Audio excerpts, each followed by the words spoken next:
Eu queria te fazer uma pergunta. Claro. Os opostos, eles se atraem ou eles se distraem? Eu acho que os opostos...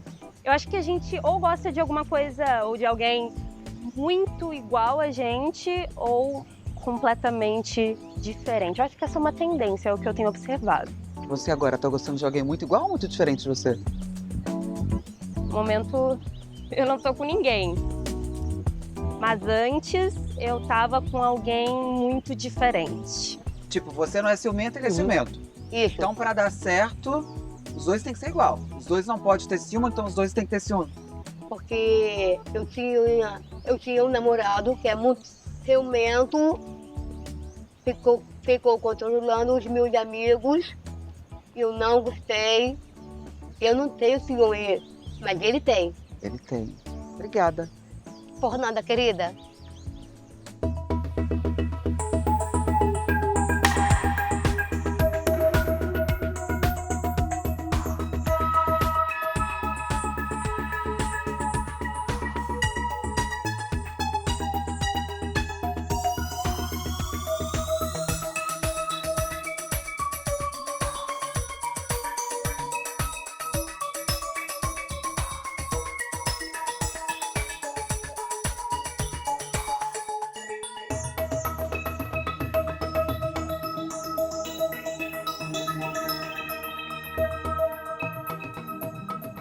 Celebramos o amor e também a importância das relações amorosas na nossa vida.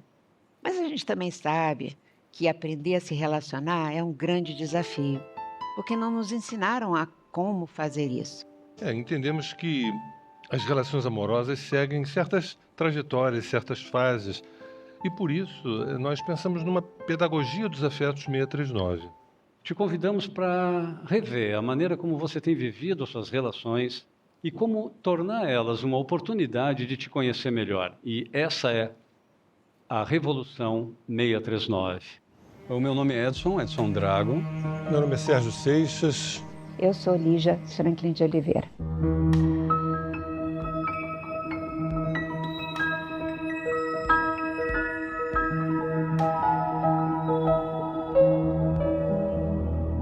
No nosso terceiro episódio, a maré descobertas. Com a intimidade, com a relação, a gente vai percebendo melhor o outro e a gente vai se mostrando. Relações sociais distantes não são o território fértil para a gente se mostrar e para outra pessoa se mostrar para a gente. O mundo das aparências pode ficar dominando o tempo inteiro. Mas quando a gente começa a se relacionar no amor e mais proximamente de outra pessoa, fatalmente a convivência vai acabar fazendo com que a gente se revele a outra pessoa também. Não é raro a gente ouvir assim. Você sabe que eu não sabia que eu era controlador? Eu não tinha dimensão do tamanho dos meus ciúmes. Eu nunca percebi que a minha insegurança, a relação foi... Isso é um lado mais difícil da história, né? Que é muito difícil, é por isso a razão pela qual muita gente pula fora da relação, por conta que através do efeito espelho, a gente acaba vendo coisas que a gente tentou esconder. De alguma forma, e a relação revela, né? Mas e por que não descobrir coisas novas? Por que não te sentir maior do que tu era antes? Por que não te sentir mais envolvente, mais apaixonado, mais desfrutando da vida do que tu estava desfrutando antes? São essas descobertas que fazem com que uma relação, na verdade, nunca deveria cair na estagnação. Quando acontece a estagnação, a gente dá uma parada, baixa a bola, faz uma reflexão, o pessoal costuma usar uma DR, né, que seria tentar conscientizar aquele nódulo, aquela estagnação, e aí a relação tem um fôlego longuíssimo. Uma relação pode ter um fôlego longo de meses, de anos, de uma vida inteira, porque as descobertas não param de acontecer, são em níveis assim, muito, muito fortes, muito profundos. E algumas vezes a descoberta que tu faz no outro é uma descoberta que tu vai fazer em ti. Porque a gente não precisa de razão para amar. Não precisa, é aquele momento. Foi naquele momento, eu olhei pra ele e falei... Eu acabei de ganhar meu dia. Eu te amo. Cara, a gente não precisa de razão para amar. Não. Amar é saber que o mundo é a diversidade e que essa diversidade precisa ser respeitada. Afinal, o que é o amor sem o respeito? Amar é respeito. Amar é não julgar. Suspender os julgamentos. Aceitar o outro radicalmente. Isso é o amor.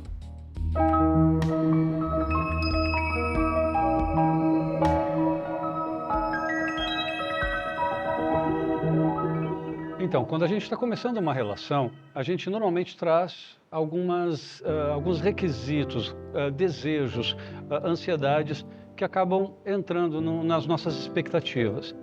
E muitas vezes a relação não traz exatamente aquelas expectativas que a gente tinha. Pelo contrário, aparecem coisas novas, aparecem circunstâncias para as quais a gente não estava preparado. E isso nos induz a fazer várias descobertas. Muitas vezes, as primeiras descobertas que a gente faz é em relação a com quem a gente está se relacionando. Se a pessoa parecia ser aquela dos meus sonhos, aquela que eu tinha na minha listinha de exigências, mas depois de um certo tempo, essa variedade, essas diferenças que acontecem entre o que eu tinha planejado e aquilo que está se apresentando, pode ser muito mais entusiasmante do que exatamente o que eu tinha no meu projeto.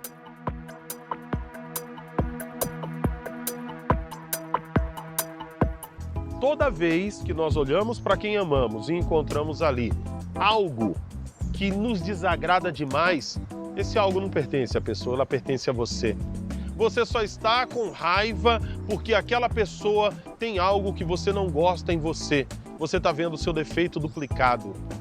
Então, sim, eu sempre me vejo nos defeitos de quem eu amo. E isso, eu confesso que é um exercício diário para você conseguir vencer.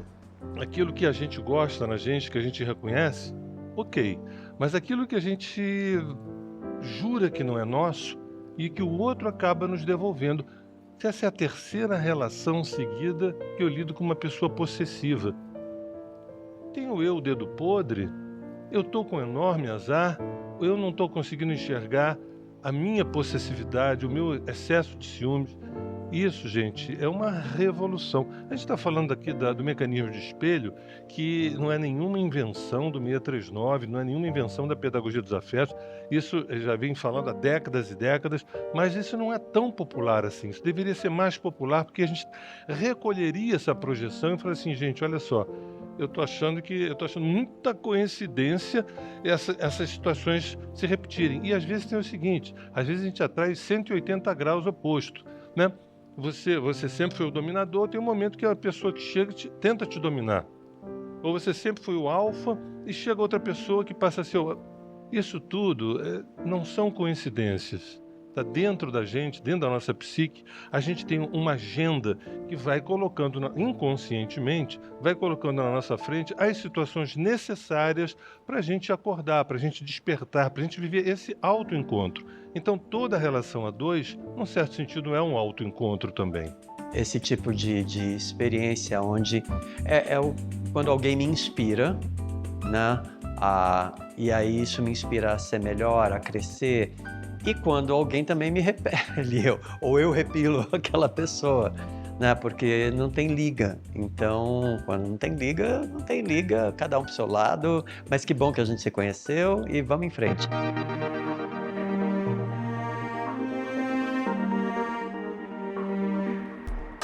Difícil, né? Essa pergunta, eu acho. Eu acho que a gente sempre aprende com quem a gente está junto, o tempo inteiro. Às vezes a gente se reflete no outro, às vezes a gente briga, às vezes a gente se ama, não sei. O tempo inteiro é um aprendizado, não é?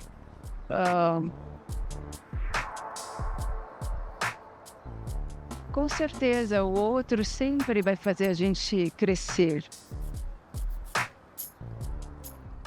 E se a gente sabe do efeito do espelho, a gente tem a oportunidade de poder desenvolver a consciência sobre nós mesmos. E isso é a coisa mais importante que pode acontecer.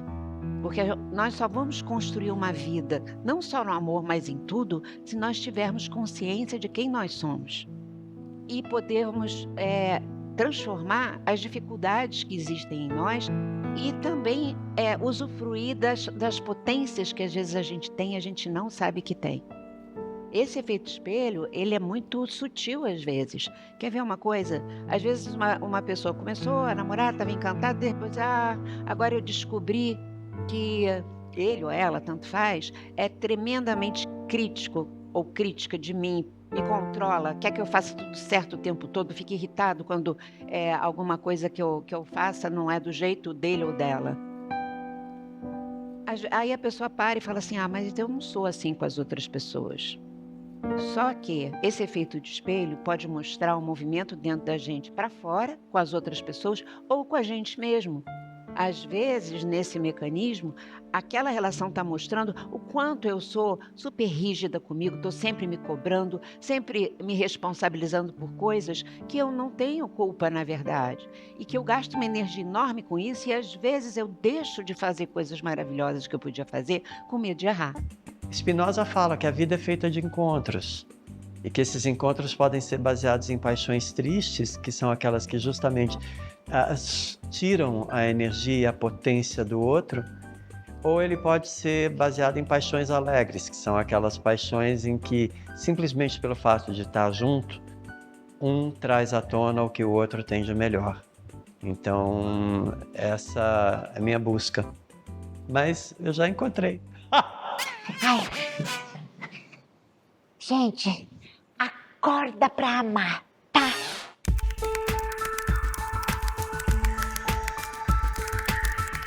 Cartas e confissões. Karina Ribeiro. Em um momento crucial de transformação, percebi que minha verdadeira paixão estava enraizada na culinária e na agricultura. Foi durante essa jornada de autodescoberta que cruzei o caminho com alguém cuja visão de mundo se alinhava de forma tão profunda com a minha.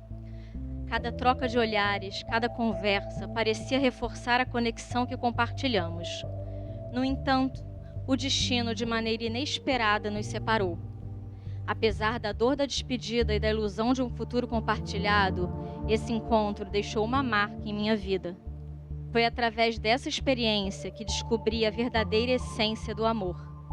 Não apenas na conexão com o outro, mas também na aceitação e valorização de mim mesma.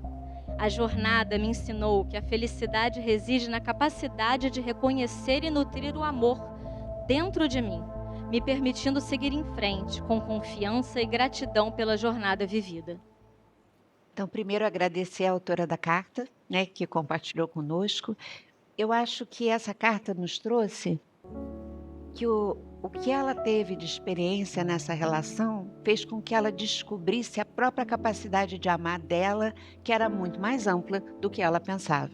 Então, acho que é a forma mais bonita de alguém descobrir a amplitude do seu amor amando, não é? E eu acho que foi isso que aconteceu com ela. E, aliás, só lembrando que eu acho que o amor em nós quer ser vivido da forma mais ampla possível sempre. E foi isso que se deu. A gente, aqui na nossa Revolução 639, a gente fala sobre o amor quer amar. E o amor, às vezes, ele se vale de carteiros que chegam na nossa vida, trazendo a mensagem do próprio amor. E aí, quando aquela carta é lida, é absorvida, vem um novo carteiro trazendo uma nova carta e a gente vai ampliando a nossa capacidade de amar. Então, o que a Lígia fala me lembra muito, porque não está exatamente focada numa pessoa. Toda pessoa, ela propicia que o nosso olhar se amplie. Em todas as relações, estimulam que o nosso olhar se amplie para expandir o nosso amor. Porque eu costumo dizer que existe um amor lanterna, que é aquele que foca, mas tem um amor fogueira, que é aquele que abre 360 graus. Na verdade, é para lá que a gente está indo e essas relações são como se fossem telegramas da nossa própria alma. Tem uma perspectiva que eu acho muito bonita também, que a gente às vezes esquece. Eu levei muito tempo, talvez vocês tenham uma experiência melhor do que a minha, eu levei muito tempo para observar em mim o sentimento de amor. Eu levei bastante tempo para isso e talvez até eu vou reconhecer que talvez as mulheres façam isso com muito mais habilidade do que os homens ou com muito mais consciência. mas eu fui pouco a pouco aprendendo a reconhecer em mim como é que eu sinto essa experiência do amor. E essa carta me fez lembrar disso, essa carta me fez lembrar de quando a gente toma consciência, poxa, isso aqui que eu estou sentindo é amor, eu passo a ser um Bob Marley, né? Será isso amor? E eu acho que essa pergunta é uma pergunta muito interessante da gente fazer. Como é que eu estou vivendo isso? Será que isso que eu estou sentindo, será que é essa pulsação mais forte? Será que eu estou fazendo aquela cara de bobo na frente do espelho e tudo mais? Eu acho, isso para mim seria interessante saber, até eu gostaria de saber se aqui, entre vocês que estão nos acompanhando agora, vocês já experimentaram alguma coisa parecida com essa? Vocês gostariam de compartilhar com a gente alguma coisa parecida com isso? Eu tenho uma história, sua fala me lembrou muito a primeira vez que eu tive efetivamente a percepção do amor como algo físico, no coração, e não como algo racional. Eis que um dia eu encontrei um homem, inesperadamente, e foi uma sensação imediata, além de uma profunda conexão poética de visão de mundo, eu senti o meu coração saltar do peito. Eu nunca tinha sentido isso na vida. Foi um susto, ainda é um susto. E eu me lembro que foi uma sensação de um profundo reconhecimento na carne, não um reconhecimento intelectual. E depois disso, que foi absolutamente inexplicável o que eu senti, eu passei 2 dias chorando, sem parar. Porque essa pessoa, ele tinha uma namorada. E eu fiquei me perguntando como podia ter acontecido um arroubo desse tamanho dentro de mim, um reconhecimento tão profundo, do peito saltitar mesmo, assim. E isso não poder se concretizar. O que é importante pertence aos mistérios, mas o fato é que ali eu me dei conta fisicamente do que significa 2 corações e 2 almas se conectarem. Tu te deu conta que esse amor aconteceu em ti e que essa capacidade desse amor tão grande está em ti e não na outra pessoa? Sim, independente do que tenha acontecido de final, né, ou de prolongamento dessa história, foi a primeira vez que eu senti a capacidade de amar em todo o seu âmbito, em toda a sua pulsação dentro do meu peito.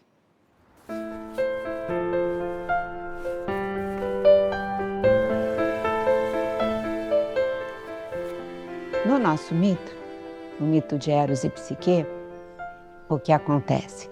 Né? Psique foi levada lá para casa de Eros e ela fica morando lá. Eros sai todo dia de manhã, volta de noite, sempre invisível.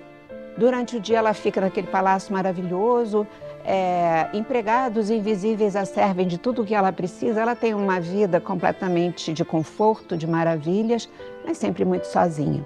O tempo passa, toda noite ele chega, eles têm noites de amor incríveis, ele é muito amoroso com ela, parece que está tudo bem, e ela vai levando a vida sem se preocupar com mais nada, mas ele diz para ela: nós somos muito felizes e eu preciso que você faça uma promessa. Ela pergunta: qual? Você nunca vai me mentir, nem nunca vai tentar me ver. Você nunca vai saber quem eu sou. Como estava tudo tão feliz, estava tudo tão maravilhoso, ela aceita prontamente. Afinal, ela tinha escapado de casar com um monstro ou até morrer, como ela pensava. Então, ela aceita aquilo e eles vão seguindo os dias.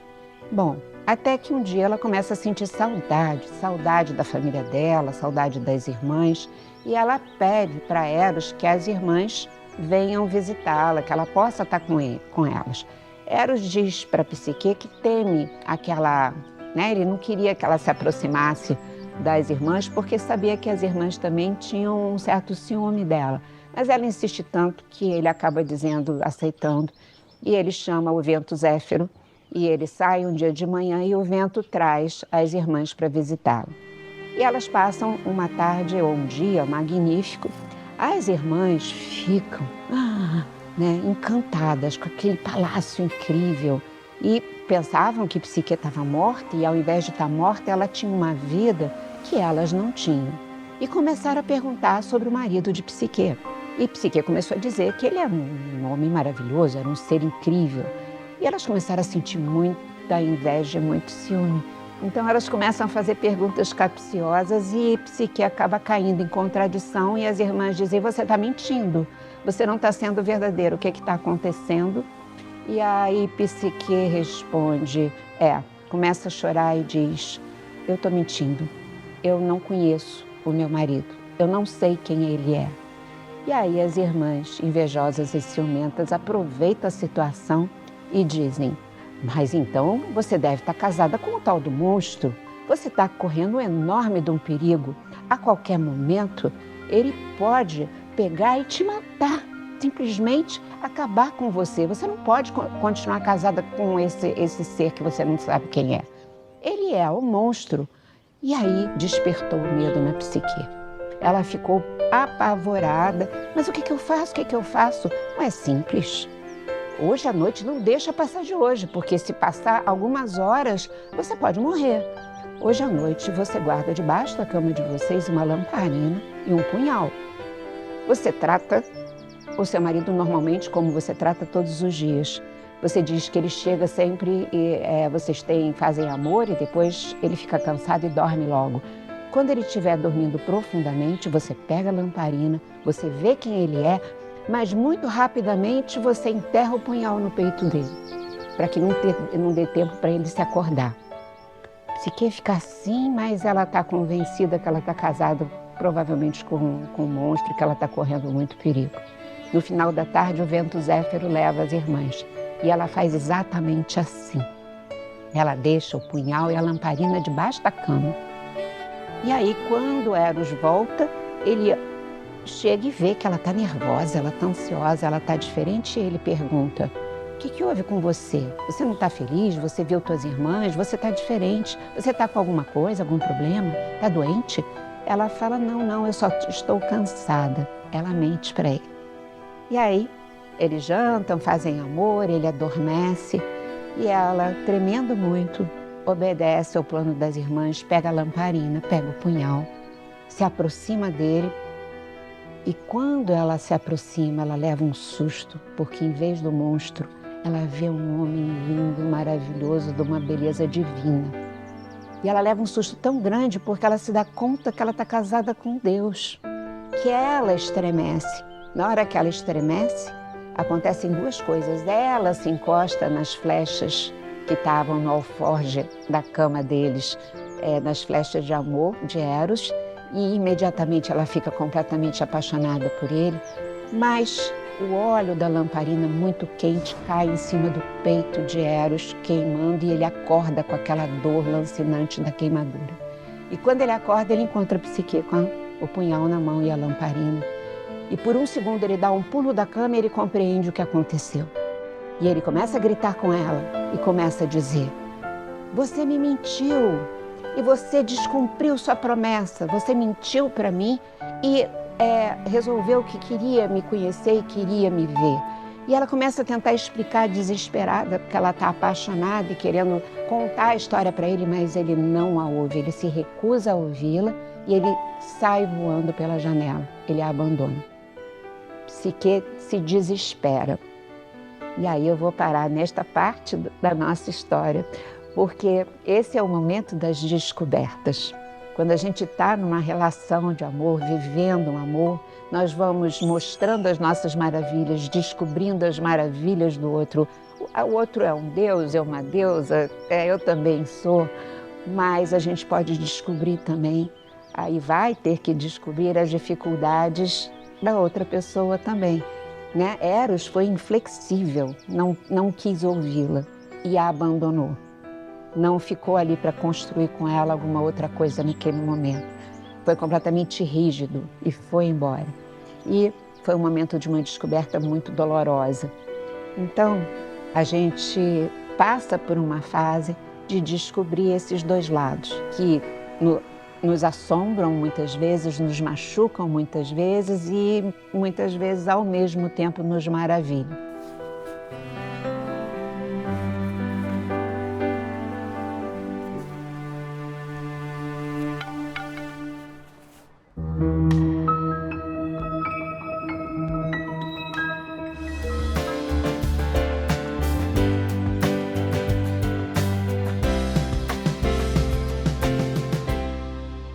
pergunto, quando saber que é hora de ficar, investir, aprofundar, pagar para ver uma relação, ou quando é hora de partir, porque um ciclo se encerrou?